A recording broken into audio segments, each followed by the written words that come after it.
Il y a une qui dit ici que c'est elle qui a allumé postiche. Il y a une qui dit ici qu'elle a allumé les postiches. Bon, moi, je ne connais pas. Hein.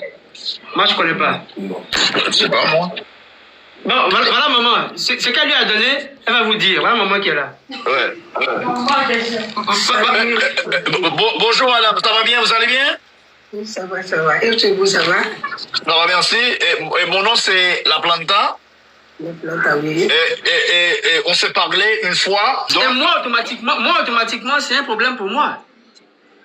C'est un problème pour moi. C'est un problème pour moi.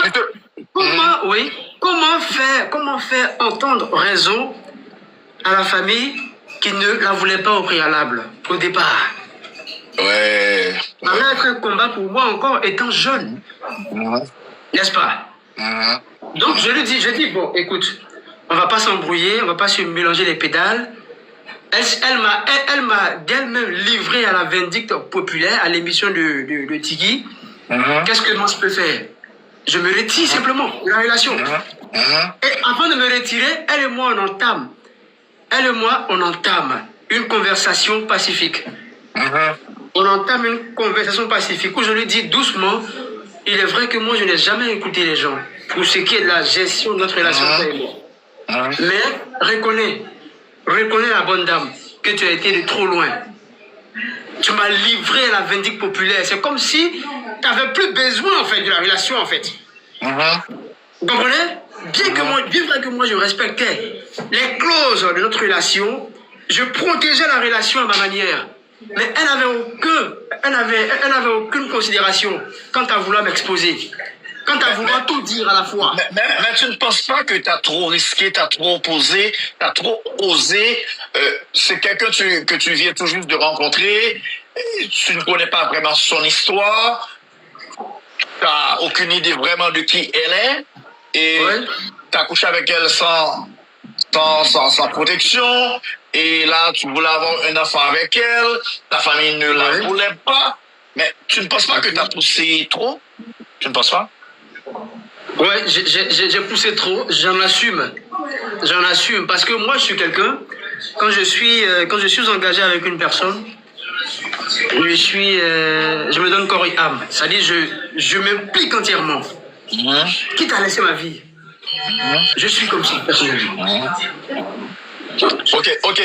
Et quelques jours plus tôt, madame a décidé de publier des photos de tes parties intimes. Comment t'as reçu ça? Comment t'as vécu ça? C'était faux. Non, elle a publié en disant, avec des mots, et tout le monde disait... Elle n'aurait pas dû. Pourquoi? Elle n'aurait pas dû. Parce que c'est pas une fierté pour moi. Et qu'on en soit arrivé là. Déjà, je demande pardon à tout le monde encore une fois de plus parce que j'ai failli. Je dis que j'ai failli à la relation. Mais cette femme-là, je sais pas ce qui s'est passé en fait. Je sais pas ce qu'elle a dans sa tête. Je sais pas. Vous comprenez? Je sais pas ce qu'elle a dans sa tête, à vrai dire.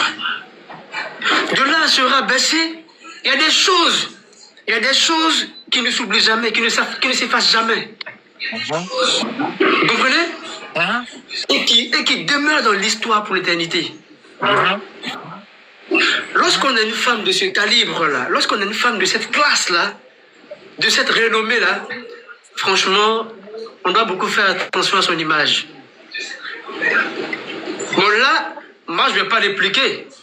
Moi je ne répliquerai pas. Mais seulement il faut dire que ça m'a scandalisé. Ça m'a scandalisé. Déjà à plus de 6 jours que je ne dormais pas bien à cause du scandale. Chaque matin que je me réveillais, je voyais des choses, des insanités, des vidéos. Elle s'est mise elle m'insultait tout le temps. Je ne répliquais pas du tout. Je n'ai jamais parlé. Elle m'insultait dans tous les sens. Ça partait dans tous les sens. Jusqu'à en arriver à publier l'appareil génital de l'homme avec qui tu étais. Et même, en le faisant dans le coup de l'émotion, tu oublies même ton intelligence. Ça veut dire tu oublies ton intelligence. En toi-même t'affichant dessus et puis tu montes. Là c'est grave. C'est grave. Parce que moi, je peux dire que c'est pas moi. Ouais. Parce qu'on ne me voit pas. Mais est-ce que c'est toi? Pour le vrai. Je viens. Je peux dire que c'est pas moi. Moi, je peux le dire. Qu'est-ce qui prouve que c'est moi, Hervé? Qu'est-ce qui prouve de dire à moi que c'est moi? On ne me voit pas le visage, on ne me voit pas. Vous comprenez? On ne me voit pas. Et elle, on la voit le visage. C'est grave. Elle a manqué d'intelligence. Ok, est-ce que d'après toi, pour répondre à ta question très rapidement, effectivement, c'est moi. Effectivement, c'est moi. Ça m'a fait beaucoup mal au cœur, mais c'est la vie. Et ça m'apprendra. Et ce sont des leçons que je tire de cette relation-là aussi.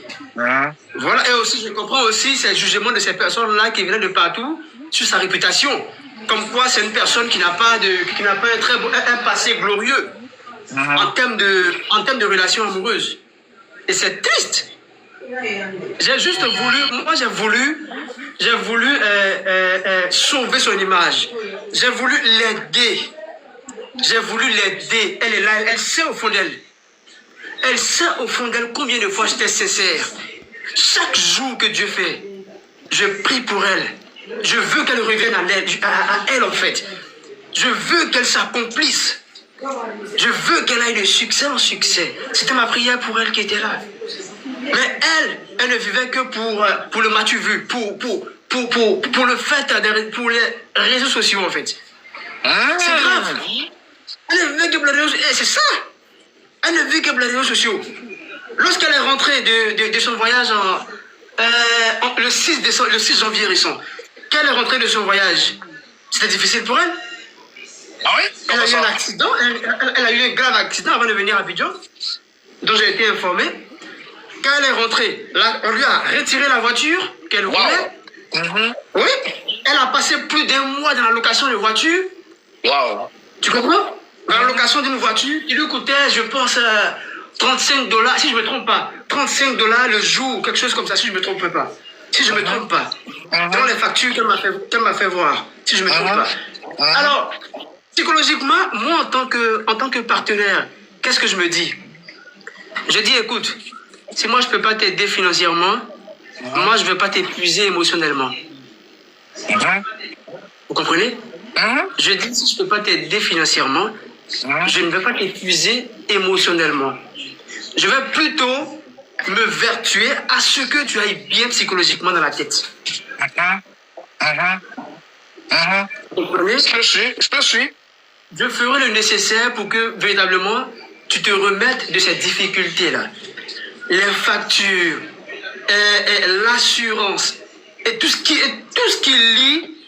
qui lie son aspect financier, c'est difficile pour elle. C'est dur pour elle. Mais elle ne s'assume pas. Comment ça? Elle ne s'assume pas. Ce qu'elle n'a pas, elle dit qu'elle l'a. Ah oui? C'est ça en fait. Et moi, je voyais tout ça. Mais en tant qu'homme, il faut protéger. En tant qu'homme, il faut souvent elle fait des publications. Elle fait des publications dans des endroits où, récemment, avant de déménager dans son appartement là où elle était. Dans son appartement là où elle était, avant d'en arriver là, elle avait été visiter un premier appartement où elle a filmé et elle a publié. Alors qu'au fond d'elle, elle sait qu'elle ne va pas aller là-bas. Et elle n'est pas allée là-bas. Elle n'a pas les moyens de payer ça. Elle n'est pas allée. Voilà.